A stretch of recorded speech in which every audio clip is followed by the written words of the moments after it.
Hello friends, welcome to my channel. দেশ এবং দেশের বাইরে থেকে যারা আজকে আমার ভিডিওটি কন্টিনিউ করেছেন প্রত্যেককেই gardener TRIPS with Kamal YouTube চ্যানেলে স্বাগতম।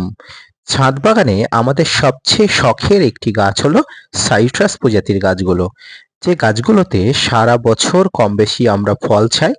এর জন্য ডিসেম্বর থেকে ছাদ বাগানের এই সাইট্রাস প্রজাতির গাছগুলোকে বিভিন্ন ধরনের পরিচর্যার মধ্য দিয়ে নিয়ে যেতে হয়, যেমন জলকষ্ট দেওয়া, খাবারের ঘাটতি, বিভিন্ন ধরনের পিজিআর স্প্রে। তো আজকের ভিডিওতে আমি দেখাবো এই ডিসেম্বর মাসে গাছ ভর্তি প্রচুর পরিমাণ ফুল আনানোর জন্য আপনাকে কি কি পরিচর্যা করতে হবে, পাশাপাশি এই সময় কি কি ভুল করবেন না, এবং এই সময় যে সমস্ত গাছে কচি পাতা চলে এসছে, ফুল আসেনি, তাদের জন্য আপনাদের কি পরিচর্যা করবেন তাই নিয়ে থাকছে আজকে ছোট্ট ভিডিওটি। না স্কিপ করে কন্টিনিউ করুন।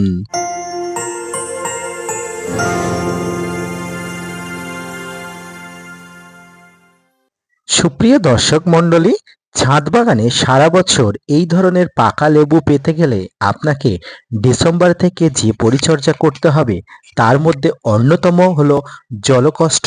গাছগুলোকে অবশ্যই দিতে হবে।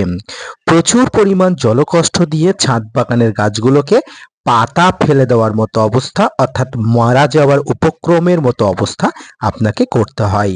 তারপরে ছাদ বাগানে গাছ ভর্তি ফুল আসে, ঠিক যেমনটি দেখছেন তেমন।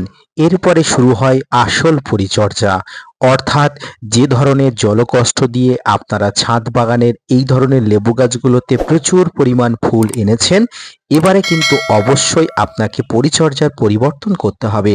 তার মধ্যে অন্যতম হলো জল ঠিকঠাক করে আপনাকে কিন্তু গাছের গোড়াতে দিতে হবে। এই জল এমন একটি জিনিস, কম দেওয়াতে গাছ কিন্তু প্রচুর পরিমাণ স্ট্রেচের মধ্যে চলে যায়। ফুল যেমন আনে, ঠিক তেমনি ফুল আসার পরে গাছে কিন্তু সঠিকভাবে জল না দিলে ফুলগুলো সহজেই কিন্তু ঝরে পড়বে, আপনার সারা বছরের পরিচর্যা বৃথা হয়ে যাবে। তাই জলের কম বেশি আপনার ছাদ বাগানে অন্যতম গুরুত্বপূর্ণ একটি বিষয়। ফুল আসার আগে যেমন জলকষ্ট দেবেন, ফুল আনার পরে কিন্তু আপনাকে পর্যাপ্ত জল দিতে হবে, তবে যেন কাদা কাদা হয়ে না থাকে সেদিকে কিন্তু আপনাকে তীক্ষ্ণ দৃষ্টিতে নজর রাখতে হবে। সুপ্রিয় দর্শক মণ্ডলী, এরপরে ছাদ বাগানে প্রচুর পরিমাণ ফুল এসে গেলে জল দেওয়ার পাশাপাশি আপনারা যেটা করবেন সেটি হচ্ছে এই গাছে যাতে প্রচুর পরিমাণ কীট পতঙ্গ এবং ফাঙ্গাসের আক্রমণ না ঘটে, তার জন্য আপনাকে অবশ্যই প্রিভেন্টিভ নিতে হবে। অর্থাৎ যে মুহূর্তে দেখতে পাচ্ছেন আপনার ছাদ বাগানে প্রচুর পরিমাণ ফুল এসে গেছে, ফুলগুলো ফুটে যায়নি অর্থাৎ ফুটেনি তখনও, সেই মুহূর্তে আপনাকে কিন্তু ফাঙ্গিসাইড এবং কীটনাশক স্প্রে করতে হবে। ফাঙ্গিসাইডের মধ্যে আপনি সাব, ম্যানসাব, Bavistin, Ridomil Gold, M45, blue copper, এই ধরনের ফাঙ্গিসাইডগুলো ব্যবহার করবেন। ভারী মানের কোনো ফাঙ্গিসাইড এই মুহূর্তে ব্যবহার করার দরকার নেই, কারণ এই ফুলগুলো একদম কচি থাকে। এটি কিন্তু ভারী মানের ফাঙ্গিসাইড প্রয়োগ করলে এখানে প্রচুর পরিমাণ গাছ স্ট্রেচ পেতে পারে, ফুলগুলো ঝরে পড়তে পারে। এর পাশাপাশি এই সময় গাছে ছোট ছোট পোকার ডিম দেখতে পাবেন, যে পোকা থেকে আপনার গাছগুলো আক্রান্ত হওয়ার সম্ভাবনা থাকে। তাই এই পোকার ডিমকে নষ্ট করে দেবেন যদি সামনে দেখতে পান, এবং এই গাছগুলোতে আপনারা ফুল ফুটে যাবার আগের মুহূর্ত পর্যন্ত আপনারা ইমিডাক্লোপিড গ্রুপের যে কীটনাশকগুলো আছে সেই কীটনাশকগুলো আপনারা পর্যাপ্তভাবে ব্যবহার করবেন। আপনারা সকালের দিকে না প্রয়োগ করে আপনারা বিকালের দিকে প্রয়োগ করবেন, কারণ পোকাগুলোর উৎপাত মোটামুটি সন্ধ্যার পরপরই ঘটে। এই ইমিডাক্লোপিডের নামের বিভিন্ন কীটনাশক বাজারে বিভিন্ন নামে পাওয়া যায়। বাংলাদেশি বন্ধুরাও আপনারা পেয়ে যাবেন ইমিডাক্লোপিড গ্রুপের। আপনারা যদি ইমিডাক্লোপিড গ্রুপের কীটনাশকগুলো না পান, সবিক্রন 425 ইসি কম্পোজিশন শুধুমাত্র বাংলাদেশি বন্ধুরা ব্যবহার করতে পারেন। কতটা পরিমাণ ব্যবহার করবেন? প্রতি লিটারে 2 থেকে 2.5 ml নিয়ে, আমি আবার রিপিট করছি, প্রতি লিটারে 2 থেকে 2.5 ml নিয়ে আপনারা অবশ্যই এই ধরনের ফুল ফুটে যাওয়া গাছে, অর্থাৎ যতক্ষণ না পর্যন্ত ফুল প্রস্ফুটিত হচ্ছে, শুধুমাত্র যে সমস্ত গাছে কুঁড়ি এসে গেছে সেই সমস্ত গাছে কিন্তু আপনারা দেবেন সপ্তাহে 1 বার থেকে 2 বার। এইভাবে যদি আপনারা কীটনাশক এবং ফাঙ্গিসাইডের কম্বিনেশন করে আপনারা দিতে পারেন, ফুল ঝরে পড়া এবং কীটপতঙ্গের হাত থেকে কিন্তু ফুলগুলোকে রক্ষা করার একটা পরিত্রাণ পেয়ে যাবেন। সুপ্রিয় দর্শক মণ্ডলী, এর পরবর্তীতে ছাদ বাগানে লেবু গাছের জন্য প্রচুর পরিমাণ প্রয়োজন মাইক্রোনিউট্রিয়েন্ট এবং পটাশজনিত খাবার। এই মাইক্রোনিউট্রিয়েন্ট এবং পটাশজনিত খাবার আপনার ছাদ বাগানে যথাযথভাবে সাপ্লাই করাটা কিন্তু আপনার একান্ত একটি কর্তব্যের মধ্যে পড়ে যায়। না হলে মাইক্রোনিউট্রিয়েন্ট এবং পটাশের অভাবজনিত কারণে আপনার অনেক কষ্টে ধরানো ফুল গাছে প্রচুর পরিমাণ যে ফুল এসেছে এই ফুলগুলো খুব সহজেই ঝরে পড়বে। এভাবে আপনার ছাদ বাগানের ফুলগুলোকে সঠিকভাবে বাড়িয়ে তোলার জন্য, হৃষ্টপুষ্ট রাখার জন্য, এখান থেকে সঠিকভাবে পলিনেশন করার জন্য আপনাকে মাইক্রোনিউট্রিয়েন্ট প্রয়োগ করতে হবে। মাইক্রোনিউট্রিয়েন্টের মধ্যে বাজারে প্রচুর পরিমাণ মাইক্রোনিউট্রিয়েন্ট পাওয়া যায়। এর মধ্যে আমি ওয়াটার সলিউবল 20% বোরনের কথা বলবো। আপনারা মোবোবিনও প্রয়োগ করতে পারেন।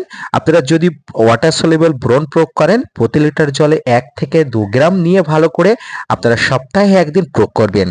এর পাশাপাশি এই সময় গাছ রোগ প্রতিরোধী করে তোলার জন্য পটাশের ভূমিকা অনস্বীকার্য। আপনারা পারলে গাছের গোড়াতে যদি দিতে চান লাল পটাশ অর্থাৎ এমওপি জলে গুলে দিতে পারেন। আপনারা যদি স্প্রে ফর্মে দিতে চান আপনারা 0050, যেটাকে সালফেট অফ পটাশ নামে অভিভূত করা হয়, সেই 0050 আপনারা কিন্তু এই সময় গাছে প্রয়োগ করতে পারেন। শুধুমাত্র মাইক্রোনিউট্রিয়েন্ট এবং 0050 ফুল ফুটে যাবার পরেও স্প্রে করা যায়। এর পরবর্তীতে আপনারা অন্য কোনো কিছু আর স্প্রে করতে পারবেন না।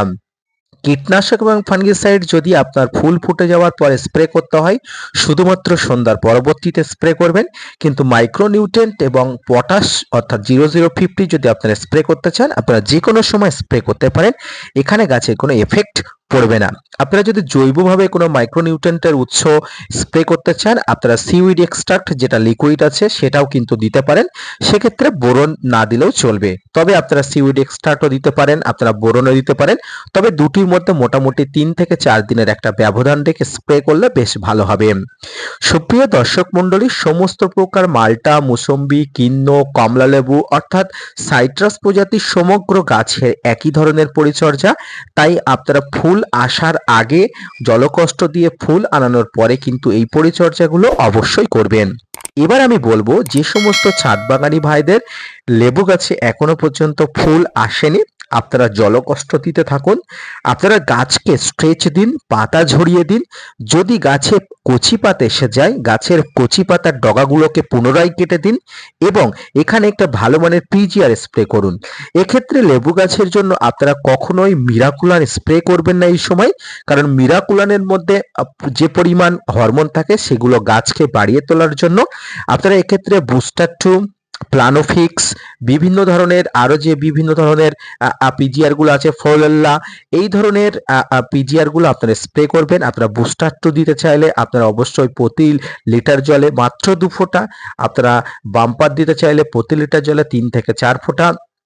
আপনারা আরো যে সমস্ত পিজিআর আছে সেগুলো প্রয়োগ করবেন, কিন্তু কোনোভাবেই আপনারা মিরাকুলান এই সময় প্রয়োগ করবেন না। এভাবে সপ্তাহে অন্তত একবার পিজিআর প্রয়োগ করুন। গাছকে জলকষ্ট দিন এবং পর্যাপ্ত রৌদ্রের মধ্যে রাখুন। ফুল ধরা, ফুল না ধরা, গুটি ধরা সমস্ত ধরনের লেবু গাছের জন্য কিন্তু সূর্যের আলো কিন্তু এক মানে অনিবার্য একটা বিষয়। এটা কিন্তু আপনারা মাথায় রাখবেন, কারণ এই সময় সূর্য থেকে সরাসরি শক্তি সমগ্র লেবু গাছ শোষণ করে। তাদের ফুল ধরে রাখা, গুটি ধরে রাখা, ফল সেট আপ হওয়ার সমগ্র প্রসেস কিন্তু সূর্যের আলো যত পাবে গাছ কিন্তু তত ভালোভাবে কিন্তু সক্ষমভাবে কিন্তু করতে পারবে। তো আজকের ভিডিওটি এই পর্যন্ত। আজকের ভিডিও থেকে যদি আপনারা স্যাটিসফাইড হন, আপনারা উপকৃত হন, অবশ্যই ভিডিওটি লাইক করবেন, চ্যানেলটি সাবস্ক্রাইব করে gardener tips with Kamal YouTube চ্যানেলের সঙ্গে থাকবেন। আজকের ভিডিওটি কেমন লাগলো অবশ্যই কমেন্টস করে জানাবেন। পাশাপাশি আজকের ভিডিওর পরবর্তীতে যদি এই ধরনের আরো কোনো ভিডিও জানতে চান, আরো কোনো ভিডিও পেতে চান, অবশ্যই চ্যানেলের কমেন্টস বক্সে গিয়ে কমেন্টস করবেন, তাহলে আপনাদের জন্য প্রতিনিয়ত এই ধরনের ভিডিও আপনাদের উদ্দেশ্যে আমি প্রোভাইড করব। ধন্যবাদ।